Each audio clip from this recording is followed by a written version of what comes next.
विक्रम वेताल। वीरान जगह और मध्य रात्रि का समय है। घने जंगल में पुराने पेड़ और उसके आसपास के वातावरण में मानो एक भयावह सा माहौल दिख रहा है। तेज हवाएं चल रही है। एक साया हवा में तैरता हुआ नजर आता है। वो साया अपने आप में मस्त है।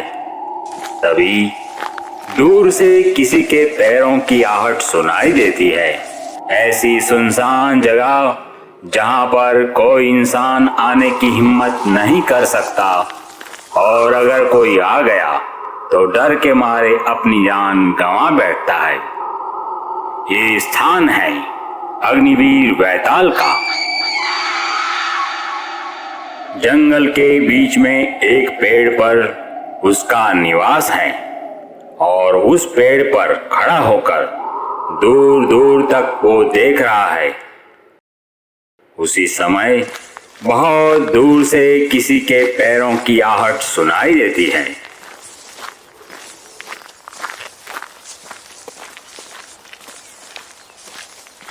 हवा में तैरते हुए वैताल ऊपर की ओर उठता है और देखने का प्रयत्न करता है कि कौन हो सकता है। उस समय नजदीक आती हुई किसी के पैरों की आहट सुनाई पड़ती है। सूखे पत्तों की पैरों तले कुचलने की चरचराहट शांत और भयावह वातावरण को और भी भयावह करता हुआ कोई आ रहा है। आने वाला वो और कोई नहीं, महान पराक्रमी चक्रवर्ती सम्राट विक्रमादित्य स्वयं है। अब अग्निवीर वैताल पेड़ पर खड़ा है और उस तरफ देख रहा है।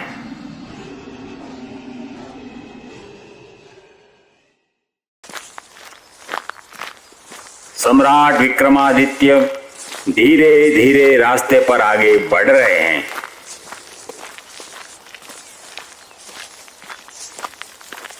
वैताल का चेहरा गुस्से से लाल होकर डरावना सा लगने लगा है, और वो कहने लगता है, आज किसकी सामत आई है? वो कौन है जिसने इस काली रात के अंधेरे में मेरी जगह आने की हिमाकत की है? कौन है वो जिसने आज अपने मौत को दावत दी है, वरना इस जगह आने की वो सोचता भी नहीं। घने जंगल में वीर विक्रम आगे बढ़ रहे हैं। ये देखकर वैताल के गुस्से का पारा बढ़ जाता है, लेकिन सम्राट विक्रमादित्य को इस बात का कोई फर्क नहीं है। वो तो अपने रास्ते पर आगे बढ़ ही रहे हैं।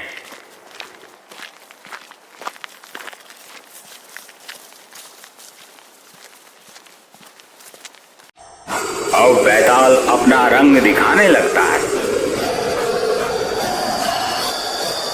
और अचानक आकाश में बिजलियां चमकने लगती है।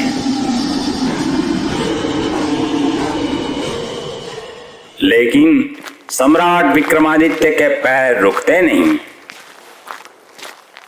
अब बिजलियों के साथ आग की लपटें भी दिखाई देने लगती हैं।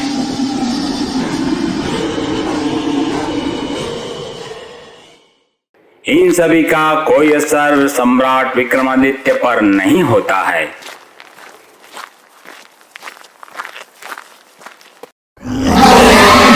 वैताल गुस्से से आग बबूला होकर जोरों से गर्जना करते हुए और अपनी शक्ति का प्रयोग करते हुए अपने मुंह से अग्नि का प्रवाह निकालने लगता है।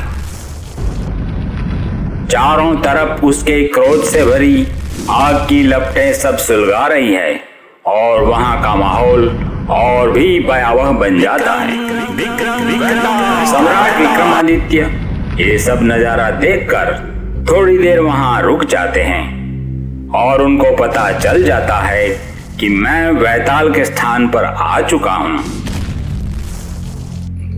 उसकी सभी कर्तव्य देखकर सम्राट विक्रमादित्य को भी क्रोध आता है और मन में वो कहने लगते हैं कि वैताल, आज तुम्हारी खैर नहीं। अब वैताल हवा में तैरते हुए आग के गोले छोड़ रहा है और फिर आग में नाचने लगता है।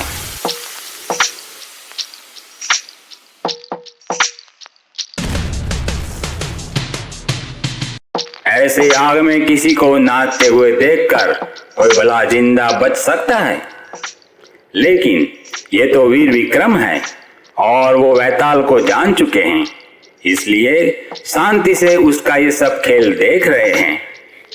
सम्राट विक्रमादित्य सोचने लगते हैं, ये तो मैं हूं, अगर कोई और होता तो उसका क्या हाल होता। वैताल का ये डरावना रूप और अजीबोगरीब हरकतें देखकर मैं खुद हैरान हूं, तो कोई सामान्य इंसान अगर उसके सामने आ जाता तो क्या होता उसका। वैताल की अलग अलग हरकतें चालू ही रहती है, कभी आग का गोला तो कभी आग की लपटें, कभी बिजली का कड़कना तो कभी उसका दहकना। विक्रमादित्य उसका ये सब खेल देखते हैं और मन में कई प्रकार के सवाल उठते हैं। क्या है ये वैताल? कौन है ये वैताल? ये ऐसा क्यों कर रहा है? उसका सही कारण क्या है? ये ऐसा करके क्या साबित करना चाहता है? वैताल फिर आग का एक गोला छोड़ता है। विक्रमादित्य अपनी सोच से निकलते हैं और उनकी नजर फिर से उसकी हरकत पर जाती है। मन ही मन में वो कहते हैं, तुम कुछ भी कर लो, मैं आज तुम्हें बस में करने ही आया हूं। आज कुछ भी हो जाए, मैं तुम्हें सबक सिखा कर ही रहूंगा। फिर एक बार वैताल अपनी शक्ति का दिखावा करता है। सम्राट विक्रमादित्य सोचने लगते हैं, ये असीम शक्ति का मालिक होकर भी अपने कर्तव्य पथ से भटक गया है, वरना ऐसे कार्य कभी नहीं कर सकता। उसे सही दिशा में परिवर्तित करवाना होगा। मेरा कर्तव्य बनता है कि मैं उसे सही मार्ग दिखाऊं और उस पर उसको ले जाऊं। वैताल सोच में पड़ जाता है कि मेरे इतने सारे प्रयत्न करने पर भी कुछ असर नहीं दिखाई दे रहा है इस आगंतुक पर। वैताल एक बार फिर आग उगलता है। ये देख वीर विक्रम अपनी तलवार म्यान से बाहर निकाल लेते हैं। वैताल एक बार फिर आग उगलता है। अब अपनी तलवार के साथ वीर विक्रम वैताल की ओर आगे बढ़ने लगते हैं।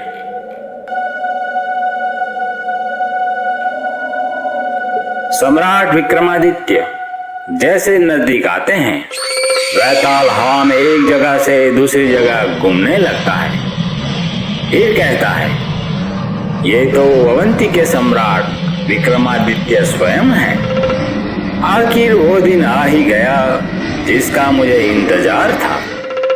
आज मुझे ढूंढते हुए यहाँ तक भी आ गए और उस पेड़ से हवा के तेज झोंकों की तरह वैताल नीचे उतरकर सम्राट विक्रमादित्य के सामने आ जाता है और कहता है, आइए सम्राट विक्रमादित्य, आइए। यहाँ तलवार की कोई जरूरत नहीं है, उसे म्यान में रख लीजिए। सम्राट विक्रमादित्य उसके सामने देखते हैं और कहते हैं, तो तुम ही हो वो अग्निवीर वैताल। वैताल कहता है, जी हाँ, मैं हूं वो वैताल जिसको आप खोजते हुए यहां तक आए हो। तलवार म्यान करने के बाद सम्राट विक्रमादित्य कहते हैं, तुम आखिरकार सब लोगों को परेशान क्यों कर रहे हो? वैताल कहता है, मैं उनको परेशान नहीं कर रहा हूं, वो तो अपने आप ही मुझे देखकर परेशान हो जाते हैं, उसमें मैं क्या कर सकता हूं? सम्राट विक्रमादित्य कहते हैं, तुम ये जगह छोड़ दो तो अपने आप सभी की परेशानी दूर हो जाएगी। वैताल कहता है, कोई अपना घर बिना वजह कैसे छोड़ सकता है? बताइए, आप तो महाज्ञानी हैं। सम्राट विक्रमादित्य कहते हैं, तुम्हें देखकर सब लोग डर के मारे मर जाते हैं, इसलिए इस साम्राज्य का सम्राट होने पर मेरा कर्तव्य है कि मेरी प्रजा को मैं तुम्हारे डर से मुक्ति दिलाऊं। वैताल कहता है, मुक्ति तो हर कोई चाहता है राजन, पर असली मुक्ति कहाँ कोई पाता है। कोई डर से मर जाए तो कोई प्रेम से, कोई जालसाजी से मर जाए तो कोई बिना वजह से। अब सब मर जाए तो उसमें मेरा क्या दोष? मैं किसी को नहीं मारता हूं, मुझे देखकर अपने आप मर जाते हैं, तो मेरा क्या कसूर? बताइए। तब सम्राट विक्रमादित्य कहते हैं कि तुम ऐसे कारनामे करते हो और अपनी शक्ति का प्रदर्शन करते हो, तो कोई ये सब देखकर कैसे जीवित रह सकता है? वैताल कहता है, तो कहिए, मैं क्या करूं उसके लिए? सम्राट विक्रमादित्य कहते हैं, तुम्हें ये जगह छोड़नी होगी। वैताल कहता है, आप कहते हैं तो मैं आपके साथ चलकर दूसरी जगह जा तो सकता हूं, पर आपको मेरी एक शर्त माननी होगी। सम्राट विक्रमादित्य कहते हैं, तुम्हें बिना शर्त मेरे साथ यहां से आना होगा। वैताल तभी जोरों से हंसता हुआ कहता है, अगर मेरी शर्त नहीं माननी है तो मैं ये चला। ऐसे कहते हुए उड़कर पेड़ पर चला जाता है और वहां से कहता है, राजन आप वापस मुड़ जाइए, मैं नहीं आऊंगा। क्या सम्राट विक्रमादित्य अग्निवीर वैताल की शर्त मानेंगे, या बिना शर्त के वैताल साथ आएगा? क्या होगा आगे? देखिए उसके लिए अगला एपिसोड, भाग दूसरा, विक्रम और वैताल। द ग्रेटेस्ट परमात्मा।